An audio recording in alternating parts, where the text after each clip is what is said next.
આજે આપણે lesson number 9 અને 10ના 2 માર્કના પ્રશ્નો જોઈ લઈએ. તમે લોકો MCQ અને વન લાઇનર પણ એકવાર રીડ કરી લેજો. પ્રકરણ નંબર 9. પ્રોબેશન એટલે શું? પ્રોબેશન એટલે અજમાયશી મુક્તિ. અજમાયશ એટલે ટ્રાયલ માટે. કોઈ કેદીને ટ્રાયલ માટે થોડા દિવસ માટે મૂકે તો એને અજમાયશી મુક્તિ કહેવાય. પ્રોબેશન એટલે અજમાયશી મુક્તિ. જ્યારે કોઈ પણ બાળક પ્રથમ વખત ગુનાહિત પ્રવૃત્તિ કે વર્તન કરે અને તે બાળ અદાલતમાં સાબિત થઈ જાય ત્યારે તેવું વર્તન કરનાર બાળકને બાળ અદાલત સુધાર ગૃહમાં મોકલવાને બદલે પ્રોબેશન પર મોકલે છે. પ્રોબેશન એટલે અજમાયશી મુક્તિ.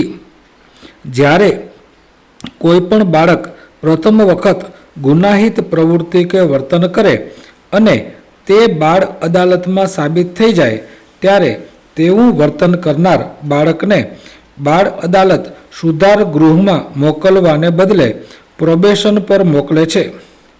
પ્રોબેશન વ્યવસ્થાનો મુખ્ય હેતુ બાળ અપરાધીના સમાજ જીવન અને કુટુંબ જીવનને જાળવી રાખી બાળ અપરાધીના વર્તનમાં સુધારણા કરવી તે છે. આના પછીનું જોઈ લઈએ. પ્રોબેશન વ્યવસ્થાનો મુખ્ય હેતુ બાળ અપરાધીના સમાજ જીવન અને કુટુંબ જીવનને જાળવી રાખી બાળ અપરાધીના વર્તનમાં સુધારણા કરવી તે છે. સમાજ વિરોધી વર્તન કોને કહેવાય? દરેક સમાજને પોતપોતાના આગવા ધોરણો હોય છે. ધોરણો એટલે નિયમો હોય છે.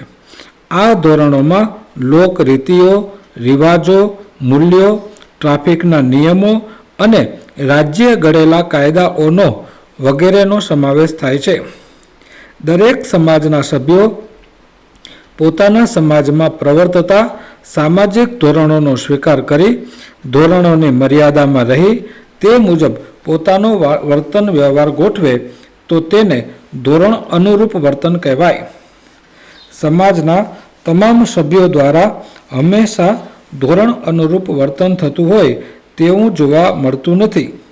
સમાજના કેટલાક સભ્યો દ્વારા ક્યારેક જાણતા કે અજાણતા ધોરણોથી વિરુદ્ધ વર્તન થઈ જતું હોય છે.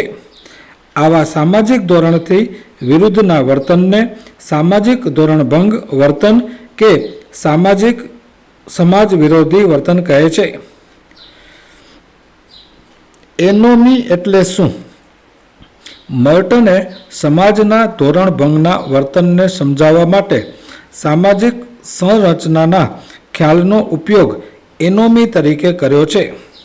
તેમણે રજૂ કરેલા ધોરણભંગના વર્તનને એક સિદ્ધાંત તરીકે સ્વીકારવામાં આવ્યો છે. તેમના મતે દરેક વ્યક્તિ પોતાના ધ્યેય સિદ્ધ કરવા માટે સમાજના સાંસ્કૃતિક મૂલ્યો મુજબ વર્તન કરે છે, પરંતુ કેટલીક વાર સંસ્કૃતિના મૂલ્યો મુજબ ધ્યેય સિદ્ધ થતા નથી. ત્યારે વ્યક્તિ સ્વીકૃત વર્તનથી વિરુદ્ધ પ્રકારનું વર્તન કરે છે, જેને એનોમી કહેવાય છે. આગળ વાંચું છું. બાળ અપરાધની વ્યાખ્યા આપો. બાળ અપરાધની વ્યાખ્યા 2 અથવા 3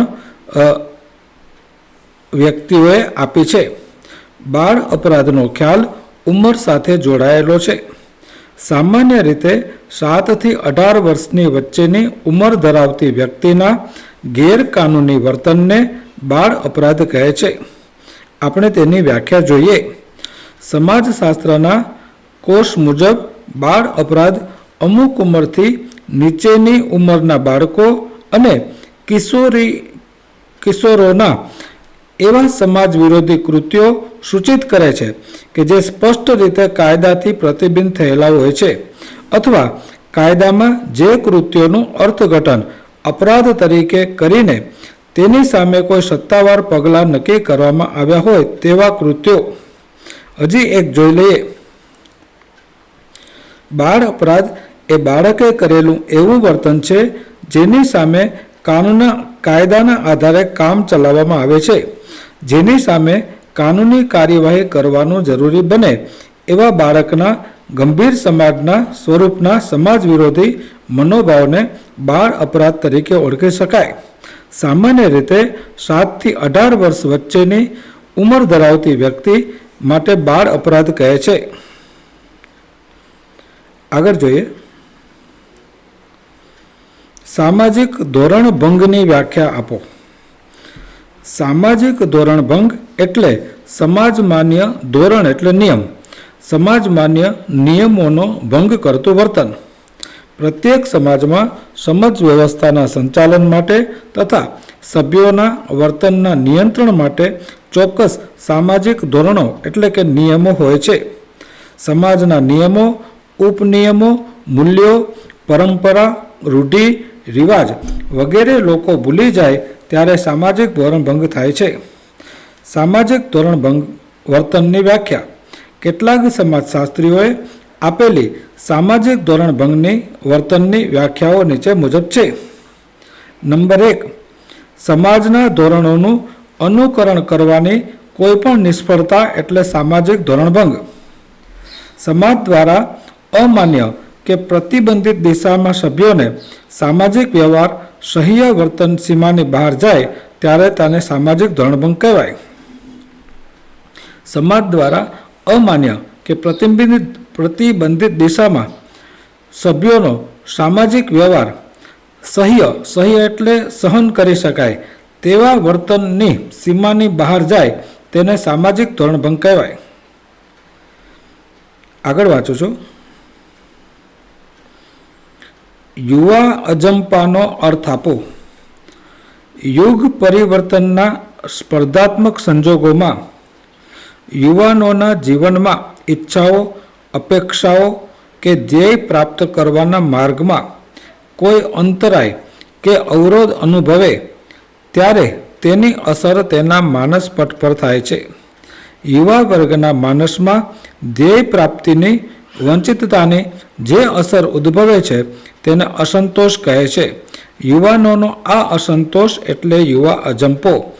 આ પાઠ થોડો મોટો છે, કેટલા માર્કનો છે એ તમે ખાસ જોઈ લેજો અને પાઠ નંબર 8, 9 અને 10 ઉપર થોડો ધ્યાન આપજો તો સારા માર્ક મળી શકે.